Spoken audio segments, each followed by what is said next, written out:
हाय साथी हो, हेर आज बेङ्गलोरको मौसम के मजा भएको छ।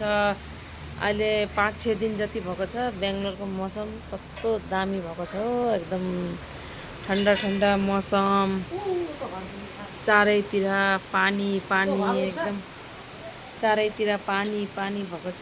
मेरो सब्जी पनि उहाँ लगाएको छु, यस्तो मौलियाको छ पानीले पुरै। त्यही हेर हाम्रो चाहिँ बाल्कनीमा बसेर हेरिरहेको छौँ। पानी ठन्डा मौसम भएको छ।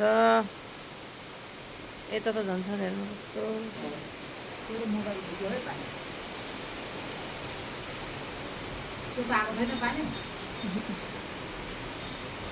उतैले लसुन चाहिँ के फ्याँक्दैछ हेर।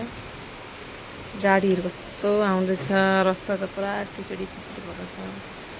पानीहरू कस्तो आएको छ हेर साथीहरू। बेङ्गलोरको मौसम चाहिँ को कोलाई पानी राम्रो लाग्छ, ठन्डा मौसम राम्रो लाग्छ कमेन्ट गरेर भन्नु है। यहाँ हेर्नुहोस् पानी कस्तो आएको छ बेङ्गलोरमा।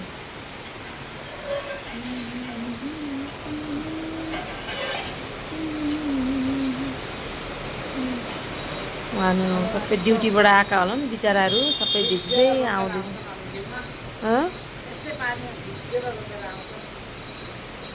त्यो भिज्दै आउँदैछन् मान्छेहरू बिचरा,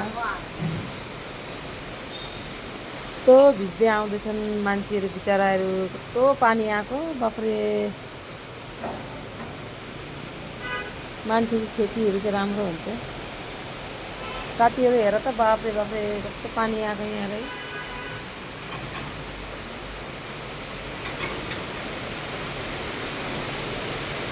लु यस्तो पानी देखिएको किचनको बाल्कनी बन्छ नि। ए साथीहरू हेर त बाफ्रे बाफ्रे मजाले आयो पानी त। यता हेर बाफ्रे।